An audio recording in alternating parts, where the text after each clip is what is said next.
étant donné A et P deux parties d'un ensemble E, montrer que A inclus dans P équivaut à dire que le complémentaire de P inclus dans le complémentaire de A. Le complémentaire de l'intersection est égal à l'union des complémentaires. Et le complémentaire de l'union est égal à l'intersection des complémentaires. A moins P est égal à A complémentaire intercomplémentaire de P. Donc on commence par A, montrant que A inclus dans P équivaut à dire le complémentaire de P inclus dans le complémentaire de A. On commence par le sens direct. On va supposer que A inclus dans P. On va essayer de montrer que le complémentaire de P inclus dans le complémentaire de A. Soit X appartenant à E, on va utiliser les éléments, soit X appartenant à E tel que X appartenant au complémentaire de P. Donc, X appartenant au complémentaire de P, c'est-à-dire que X n'appartient pas à P. Or, A il est inclus dans P. Puisque X n'est pas dans P, alors X n'est pas dans A. Puisque P c'est l'ensemble le plus grand. Puisqu'il n'est pas dans P, alors il ne peut pas être dans l'ensemble qui est petit, qui est A. Donc, X appartenant au complémentaire de A. Voilà, ceci prouve que le complémentaire de P inclus dans le complémentaire de A. Sens inverse, supposons que le complémentaire de P il est inclus dans le complémentaire de A et montrons que A inclus dans P. Alors, soit X appartenant à E tel que X appartenant à A. Donc, X n'appartenant pas au complémentaire de A, puisqu'il est dans A. Qu'est-ce que ça veut dire n'appartient pas au complémentaire de A? Alors, d'après ça, puisque le complémentaire de P il est inclus dans le complémentaire de A, et X n'appartient pas au complémentaire de A, donc ne peut pas être dans le complémentaire de P, puisque le complémentaire de P se trouve à l'intérieur du complémentaire de A. C'est-à-dire que X appartenant à P. Donc, A inclus dans P, ce qui détermine l'équivalence.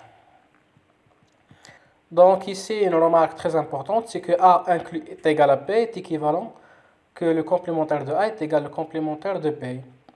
Pour montrer ça, c'est simple, il suffit d'utiliser A. A est égal à P, ça veut dire quoi? Ça veut dire A inclus dans P et P inclus dans A. Ce qui équivaut le complémentaire de P inclus dans le complémentaire de A et le complémentaire de A inclus dans le complémentaire de P. Alors, ce qu'il faut retenir, c'est que A et P sont égaux si et seulement si les complémentaires le sont.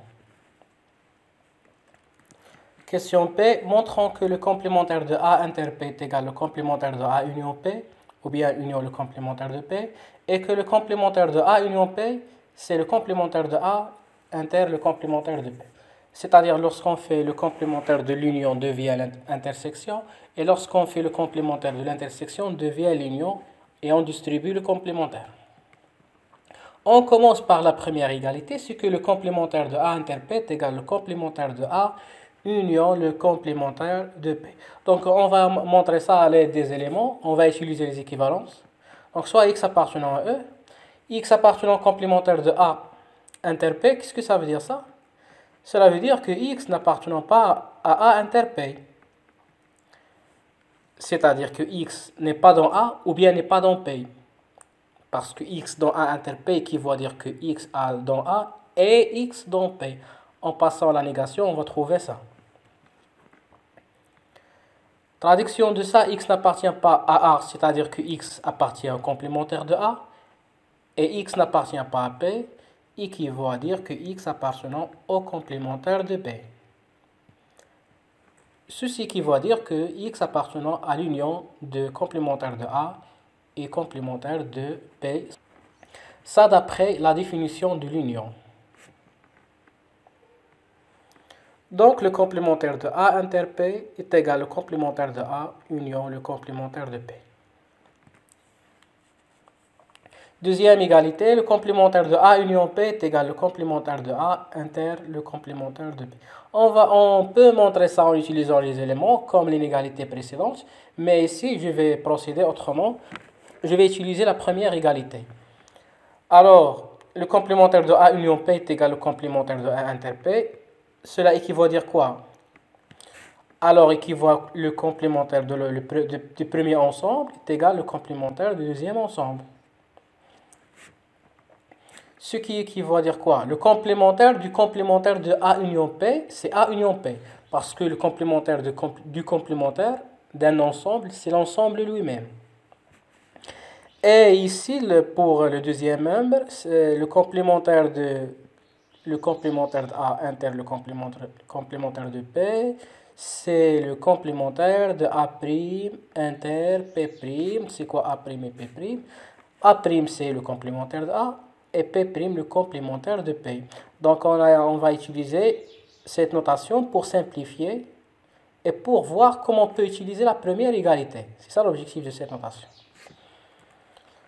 Alors, pour A union P, donc voilà, A union P est égal le complémentaire de A' union le complémentaire de P'. Pourquoi ça? Pour la première égalité, on a dit que le complémentaire de l'intersection, c'est l'union des complémentaires. On va appliquer ça ici. Le complémentaire de A' inter P', c'est le complémentaire de A' union P'. Et donc, A union P est égal à A union P. Pour la première, c'est la première. Et pour la deuxième, complémentaire de A', c'est quoi? C'est le complémentaire du complémentaire de A. Et le complémentaire du complémentaire, c'est l'ensemble lui-même. Alors, ça va être le complémentaire de A', ça va être A. De même pour P.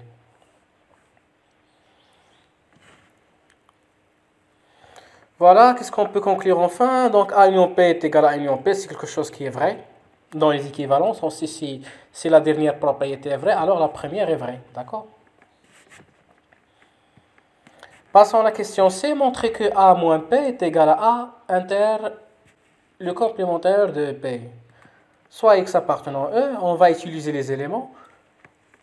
Écrivons tout d'abord la traduction de X appartenant à moins P. Qu'est-ce que ça veut dire ça? Cela veut dire que X appartenant à A et X n'appartient pas à P. Ce qui équivaut à dire que X appartenant à A et X appartenant complémentaire, puisque X n'appartient pas à P. Et ça, par définition, c'est l'intersection, c'est-à-dire X appartenant à l'intersection de A et complémentaire de P. Voilà, donc A moins P, c'est exactement A inter complémentaire de P.